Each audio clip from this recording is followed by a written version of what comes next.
I have been studying Mother's grimoire. Do you wish to hear what I have found? 'Tis not what I expected. I had hoped for a collection of her spells, a map of the power that she commands. But this is not it. Disturbed? Yes, perhaps that is the right word. One thing in particular within her writings disturbs me. Here, in great detail, Flemeth explains the means by which she has survived for centuries.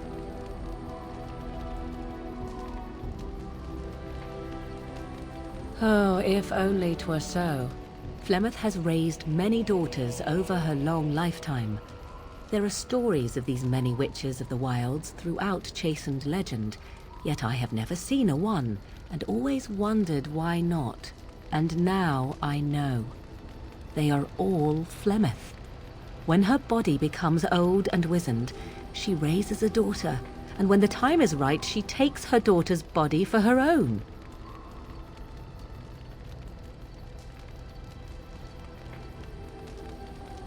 Indeed.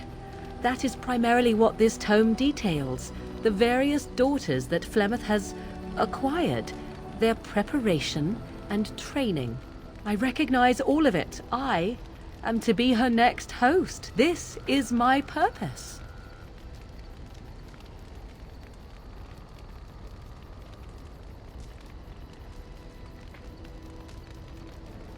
I do not know. Perhaps 'tis as she said. The Darkspawn threaten her as much as they threaten anyone else. Or perhaps she believes that this journey will make me more powerful. According to the tome, if the host is already powerful and trained in magic, it takes far less time for Flemeth to settle in. Not by any natural means. Perhaps I should take this as a vote of confidence from her on my capabilities. Or perhaps she simply wished me gone from the Korcari wilds so she could prepare her ritual in peace. A disturbing thought.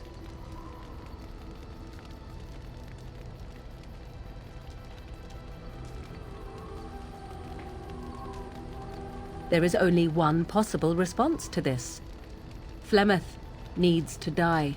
I will not sit about like an empty sack waiting to be filled. Flemeth must be slain, and I need your help to do it.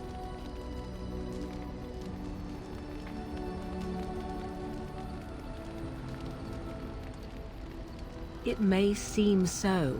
If you think of Flemeth as a mother, think of her instead as an ancient abomination that intends to use her own flesh and blood to extend her life beyond all natural limits.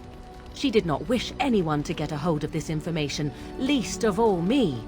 Now I have. If I do not act on what I know, then more the fool am I.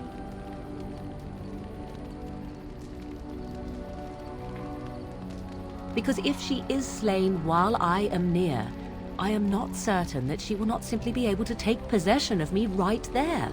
So obviously I cannot be the one to do it.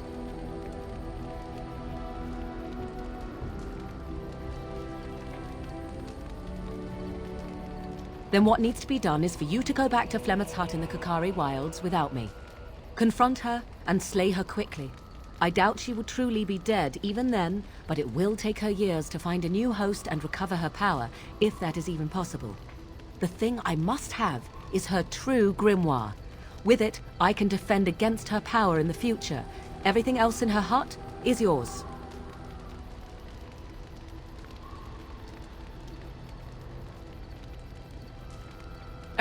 She would like everyone to think she is invincible, but I highly doubt that is the case. And besides that, you are not truly killing her. Not really, but the sooner the better, no? I am grateful. The sooner this can be done, the sooner it will set my mind at ease. I see it found some augmentation crystals. I was not even aware it knew about them. Well done. So, what does it think? They don't make me look any wider, do they? I find I'm already too wide as it is.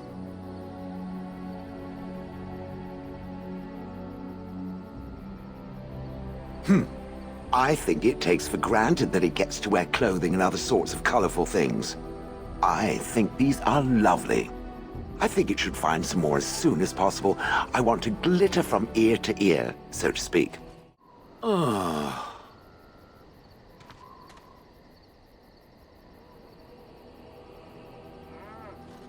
Oh, that. Merely reflecting on the hopeless nature of the task in front of it. The most likely outcome is that it and its companions will become a stain on some rock for the Darkspawn to tread upon. I shall be moved to a single tear by the tragedy.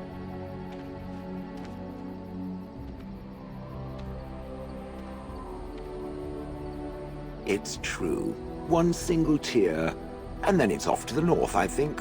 Or maybe west. I haven't decided. What's that? Did it hear flapping wings? There may be pigeons nearby. We should be alert. Different? Different than what? Different than a statue? Different than a log? Should I talk in a monotone? Yes, Master, I exist to serve the Master. I shall kill for the Master and only for the Master. Perhaps it expected me to have a booming voice. Recite limericks. I can recite limericks, if it likes.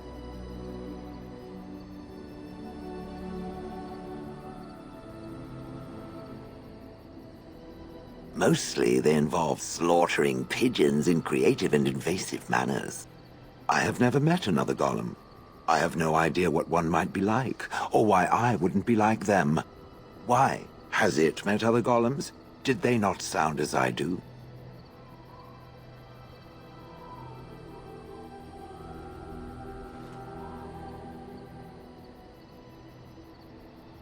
Did I say it was bad? Huh.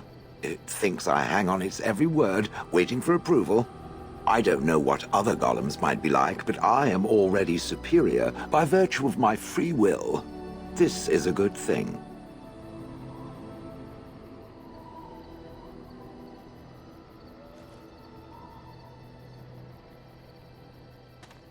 So is being drawn and quartered. Maybe I'm not the only one with a smart mouth, Now stop talking so much.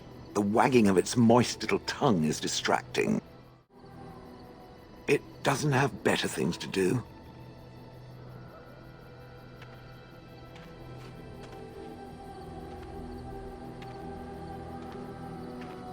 I like to think of them as accessories.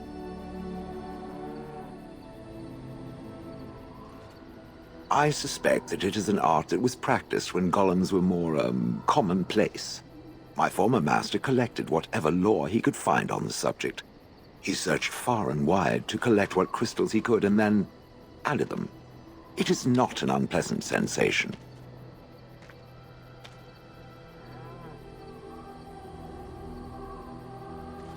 So I would assume. My former master enjoyed poking around the ruins in the deep roads after all, and bartering with others who did. As I understand it, the crystals allow me to alter the flow of magic around me. Wilhelm had hoped to turn me into a battery of mana, something he could tap at will. Not really, although now that I think of it, these attempts may be what caused my disruption. Some of the crystals increase the presence of mana, some absorb or reflect spells. There are various kinds.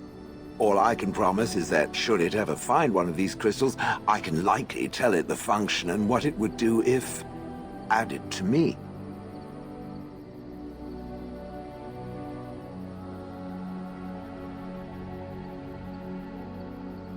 Why not? I don't get to wear clothing and other adornments like the rest of you creatures after all. That answers its question, I assume? Unless it has more.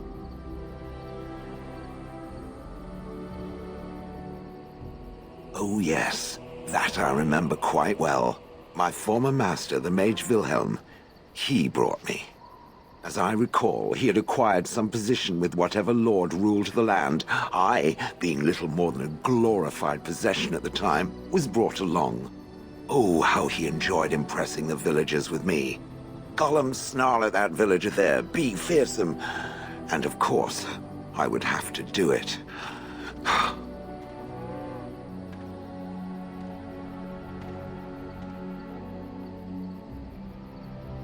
I traveled with the mage. He did a lot of traveling, I remember that. But where we went, it is rather fuzzy.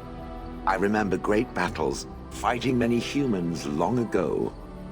They were all very soft and squishy. And before that, No, there are only images. I was somewhere dark.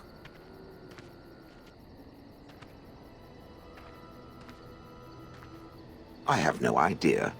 Wilhelm used to brag that the dwarves stopped making golems centuries ago. I do not age as you soft creatures do. Sadly, my memory is no better. Plus, I get bored and stop paying attention.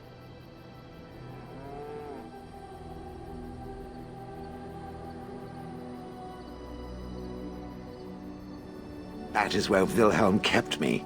He wanted me out in the open where I could be frightening like a scarecrow. I was supposed to watch for thieves. Pah! Plus, his wife didn't want me indoors. She said there wasn't room for me. Hag. Humph! I was once larger, 10 feet tall. Then the loathsome hag complained that I couldn't fit through the doors. So the mage had me shrunk down. Can it believe it? And she still wanted me out. With a chisel. And a lot of nerve. He did love using that control rod. Fondled it so much his wife actually threatened to throw it in the lake. Ha! I would have liked to have seen that. Which reminds me, where did it find the rod? Did it pay a great deal for it? Hag. Good. I was just about done talking about it. It does like to have a good chat now and again, doesn't it? Here I am. Oh, this should be good. Go ahead.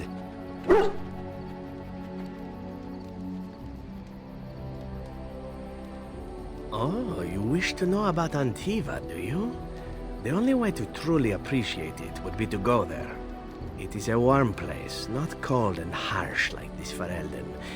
In Antiva it rains often, but the flowers are always in bloom. Or so the saying goes.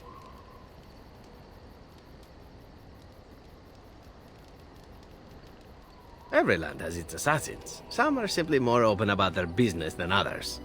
I hail from the glorious Antiva city, home to the royal palace. It is a glittering gem amidst the sand, my Antiva city. Do you come from someplace comparable?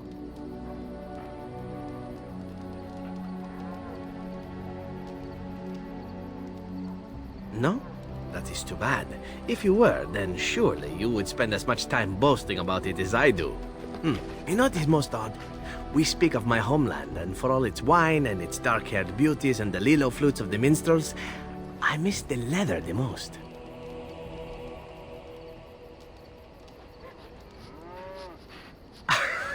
It may as well be. But not this once, no. I mean the smell. For years, I lived in a tiny apartment near Antiva City's leather-making district, in a building where the crows stored their youngest recruits, packed in like crates. I grew accustomed to the stench, even though the humans complained of it constantly. To this day, the smell of fresh leather is what reminds me most of home more than anything else.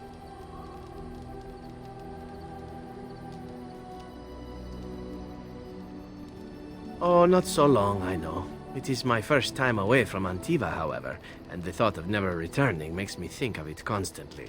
Before I left, I was tempted to spend what little coin I possessed on leather boots I spotted in a store window. Finest Antivan leather. Perfect craftsmanship. But I was a fool to leave them. I thought, Zevran, you can buy them when you return as a reward for a job well done. More the fool I, no?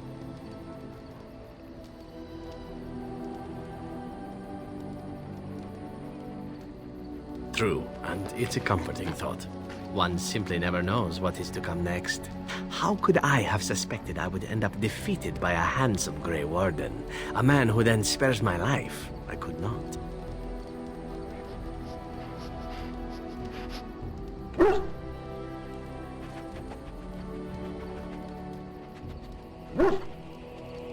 Even Grey Wardens who spare the lives of assassins?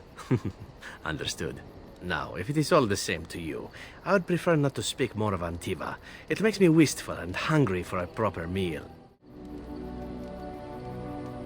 Well now, I imagine that's a very fair question.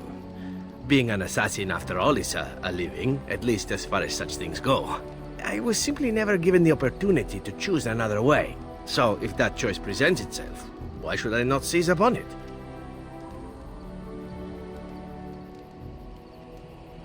Now that you mention it, I am not entirely certain. I was but a boy of 7 when I was purchased. For 3 sovereigns, I'm told.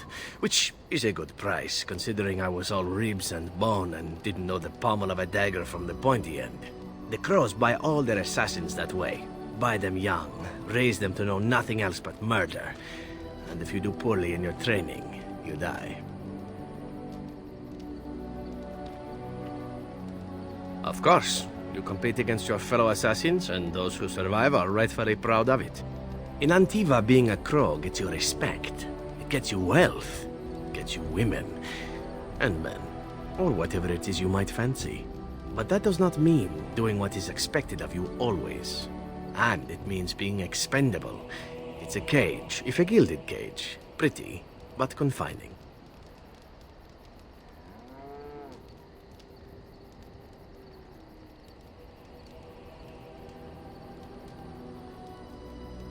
As for what I'll do in the future, presuming that there is one, I truly can't imagine.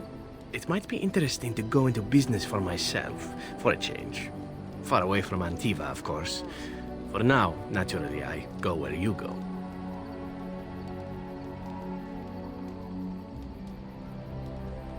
Eventually can be a very, very long time if one plays one's cards right.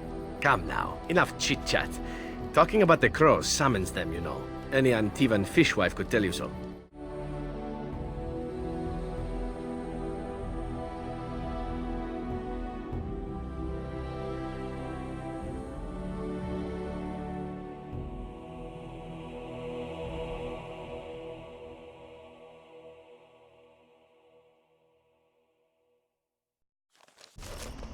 And here we are, Soldier's Peak. Maker's breath. Look at the size of her. What a fortress. I told you the map would get us through the tunnels.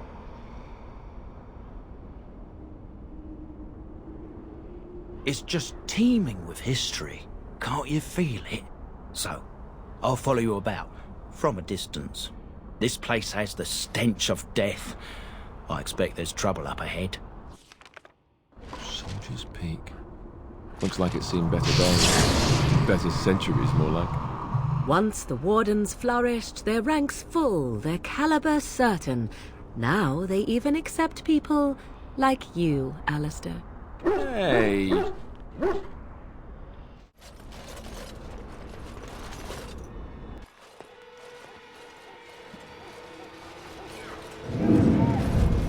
Fall back! Fall back already! Taking the peak will not be easy, my lord. I gave the Wardens one chance to die with honor. Instead, they hole up like cowards. We follow the King's advice, then. Starve them out. But the peak has months of supplies. Then we wait. When they are too weak to lift their weapons, we will send them to their final judgment. What was that? Felt a bit woozy there. I'm not mad, am I? You saw it too? I've heard an Orlesian ballad about something like this. A beauty trapped in a dream. In the song, Belisa never wakes up. Your prissy friend here is making me nervous, Warden. How's this even possible? The place must truly be haunted. The Veil? Demons? Thank Andraste you came, Warden. After you.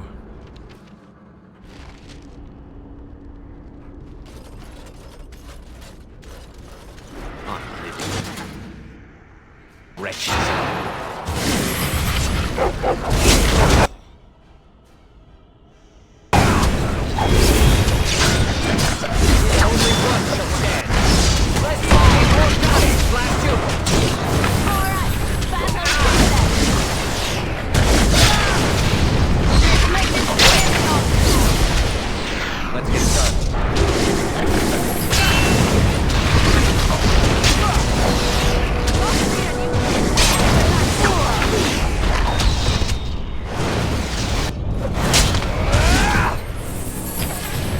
me what you've got.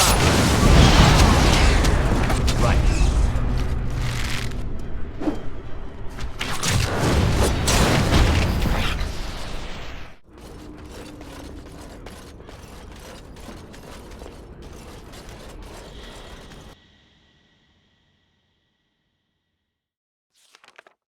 The men's morale is low.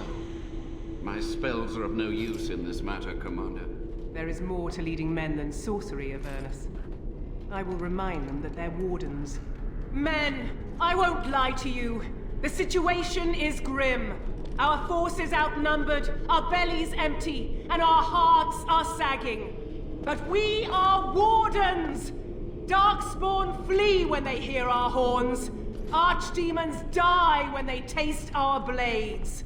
So are we to bend knee to a mere human despot? No! I, for one, will never give up! I, for one, will never surrender just to dance on Arlen's gallows! So I propose here and now, in these hallowed halls where generations of our brethren stood vigil against darkspawn and evil, that we send a message to that fat bastard. In this sacred place, proud men, strong men stood defiant, and would rather die than submit to tyranny. So brave, even when starving, and my great-great-grandmother stood with them. Oh, well, that's kind of you to say. Generations of Drydens have said that our stock were lions, fierce, proud, and noble. But I've gabbed enough. Lead on, my friend.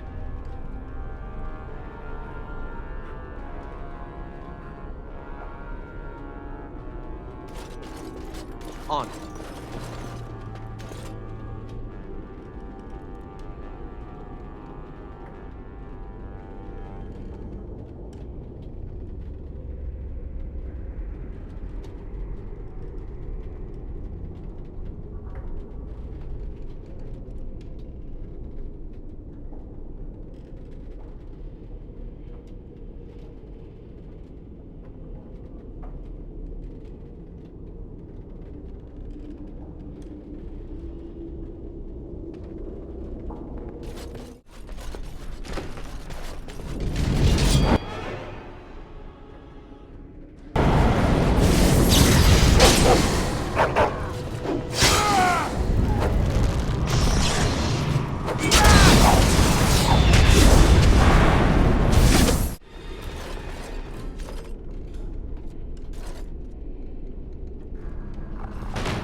Almost done. The truth must be told. What does it matter? We're dead. Our grand rebellion's so close. And to die here, a stillbirth. We never should have done it. Wardens aren't supposed to oppose kings and princes. Should we stand idly by? Another one. Rebellion? What's this about a rebellion? If only the book weren't burned.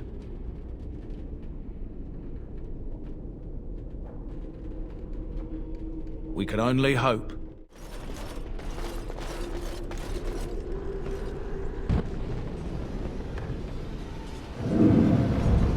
Make them pay for every inch, men! Hold the flank! Avernus, we need you! Nelate, Ognusov,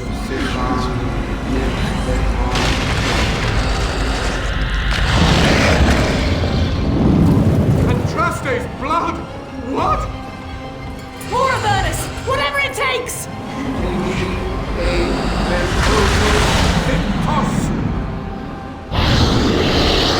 Press them! Press them now!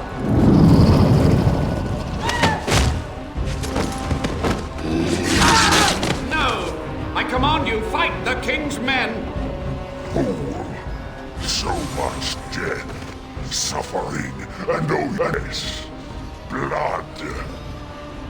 The veil is torn now. Your soul is mine, Avernus. Acolytes, retreat now. The battle is lost. Avernus! What just happened? Oh no, more fighting.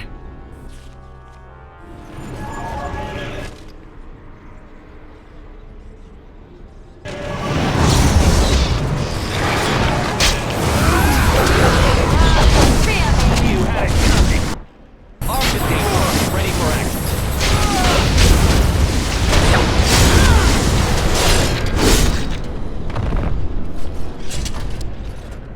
The Wardens summoned demons. Can't believe it. And my grandmother, she knew.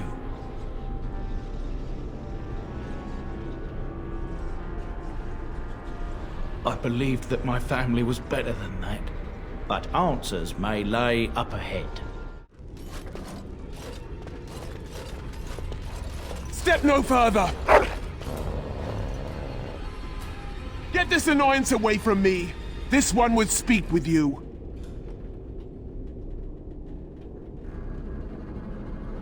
Because this peak is mine. This one is the Dryden, Commander, Sophia. All these things. Grandmother? You have slain many of the demon ilk to get here. This one would propose a deal.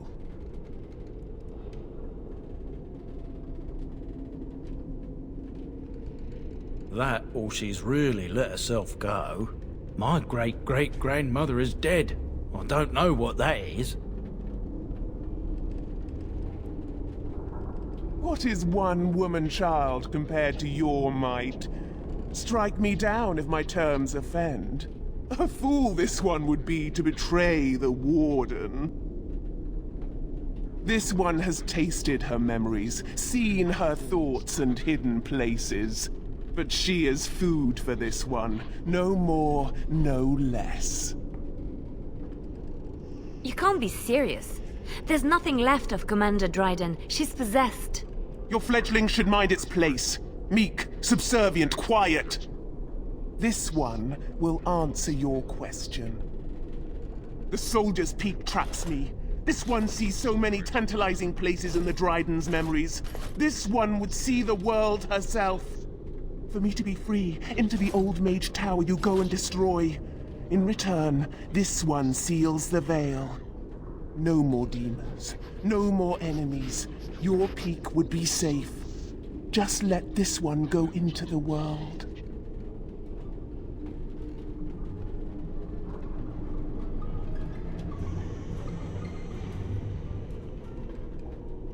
This one will roam, this one will see, this one will feed. But without me, the veil will grow weaker. More demons, more misery. You choose just one of my kind, or many. The magics, all moving things, the very stone if you have the power. Something inside keeps my kind locked away. Then you are a fool! Watch for the demons.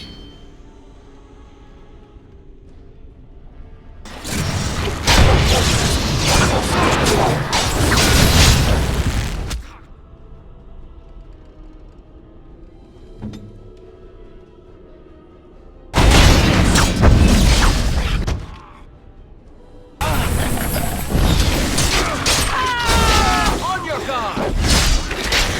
I got it! Right away.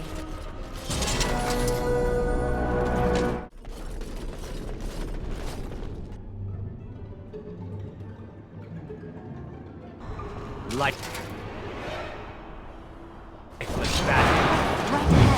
Right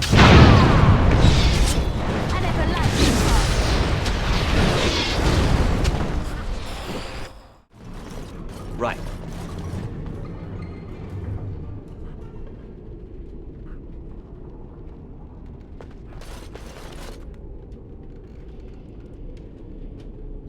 Day 32. The subject is not responding to the stimuli. Testing the pain threshold has uncovered nothing. Only 3 subjects are left. Day 82. If only I could reproduce last night's extraordinary success. Electricity is only a catalyst. The blood is the key. Day 97. Energy and blood. Repeated applications have duplicated the results. I conjecture that success can be induced alchemically. But there are no more subjects left. If only I had 1 more, or a dozen. The things I could do.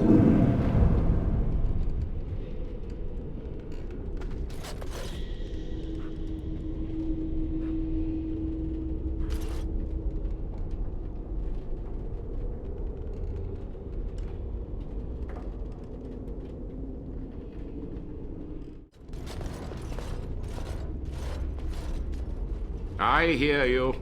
Don't disrupt my concentration.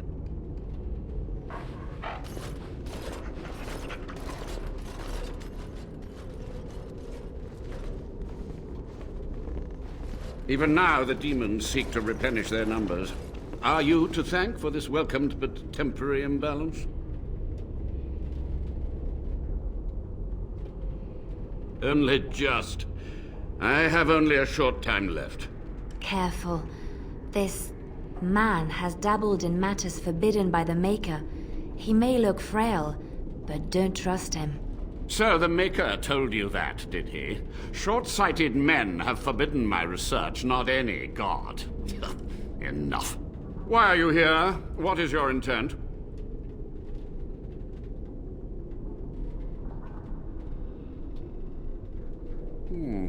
An admirable goal. But in order to achieve this, the demons must be cut off forever.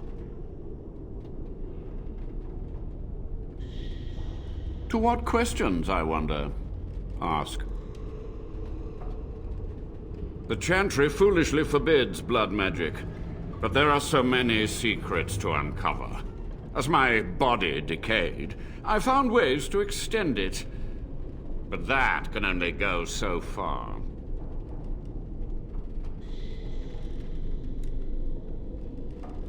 Master Mage, sir, my family name has been worth less than dirt for over a century. Do you have any proof that Sophia was a hero? The boy who braved the mists. So you heeded my call. Ha ha ha ha, and you are a Dryden. The cosmos has a sense of humor. He was but a boy when he entered the tunnels below the peak. His heart pure, his character certain. In dreams, I gave him the keys he would need. He would be my deliverance. Your great-great-grandmother was the best of us. Brave, charismatic, fiery, utterly devoted to the fight. But still we lost. We fought against a tyrant, you know, so full of vigor then, so blind to consequence. But proof? There's none to be had. I had hoped. But thank you, Warden.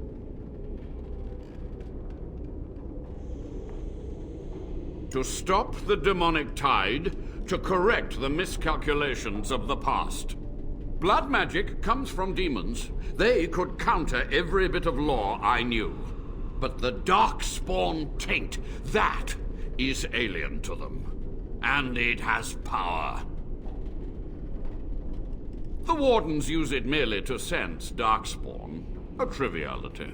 My research has discovered so much more, hinted at even greater heights. This knowledge could not only save Soldier's Peak, with it the Wardens could grow even more powerful.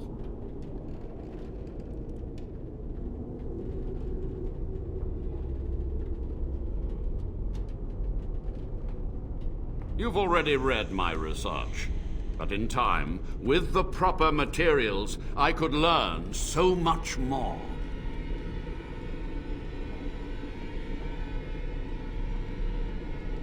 So be it. My only request, if justice or vengeance drive you, stay your hand until the demons are dealt with.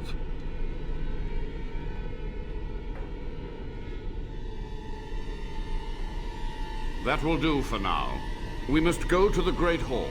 There, I will repair the damage I caused so long ago. There will be peril. The demons will fight us every step of the way. Come. We must act quickly. The demons are clawing on the gates. The veil must be closed. I will unravel the summoning circles I drew so long ago. Waves of spirits and demons may come through. Dispatch them. I will begin.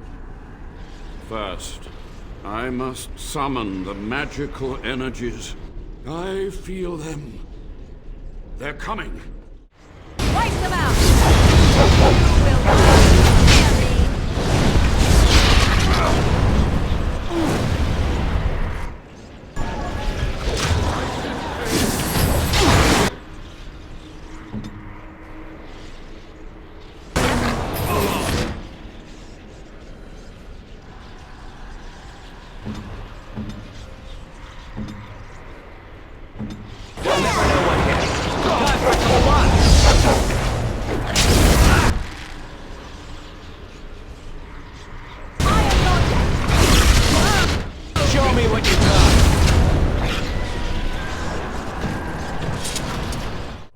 It's over.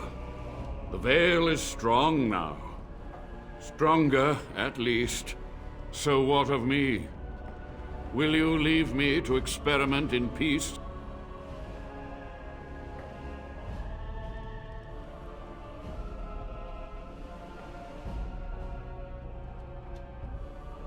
Without test subjects, without other materials, you would cripple my efforts.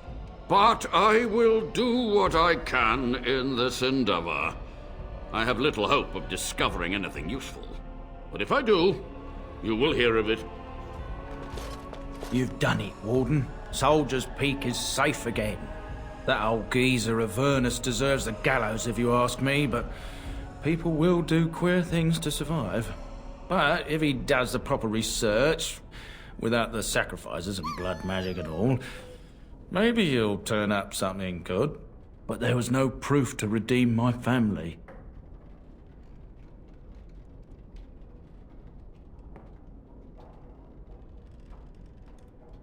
For so long, I was focused on the past, on answers. But I think I would have been better off had I stayed at home. Enough of that, though. I find myself at a loss. You've got a whole fortress now. I suppose I should start plying my trade again. An honor. If you ever want to talk again, I'll be here. And I'll have some of my wares to sell. Looks like we're done here. A demonic invasion thwarted, a Warden base safely rescued. We do good work.